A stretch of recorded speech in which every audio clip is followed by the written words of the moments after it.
चाळीसगाव शहरामध्ये जो भारतीय जनता पार्टीने डिजिटल इंडियाचा नारा दिला तो यासाठी की डिजिटली साक्षर व्हा. नवयुवकांना इनोव्हेशन टेक्नॉलॉजी याच्यातून रोजगार आणि उद्योग उभे राहिले पाहिजेत.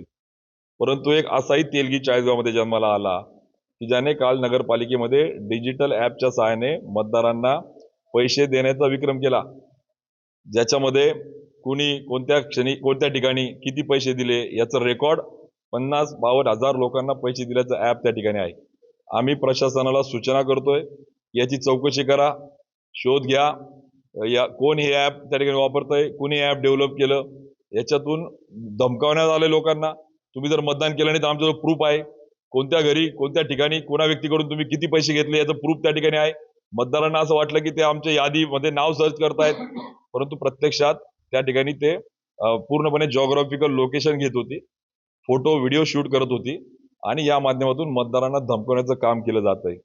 त्यामुळे या डिजिटल इंडियाचा नवीन नारा देणारा मोदींचा एक वेगळा अनुयायी चाळीसगावमध्ये हा तेलगी जन्माला आल्याचं दुःख चाळीसगावकरांना आहे. आणि बनावट ID इलेक्शन कार्ड सारखे बनावट कार्ड तयार करून बनावट लोक आणून चाळीसगावच्या एक खऱ्या अर्थाने वेगळी निवडणूक ज्याला आपण म्हणू शकतो की जी काळीमा फासणारी निवडणूक चाळीसगावकरांनी अनुभवली.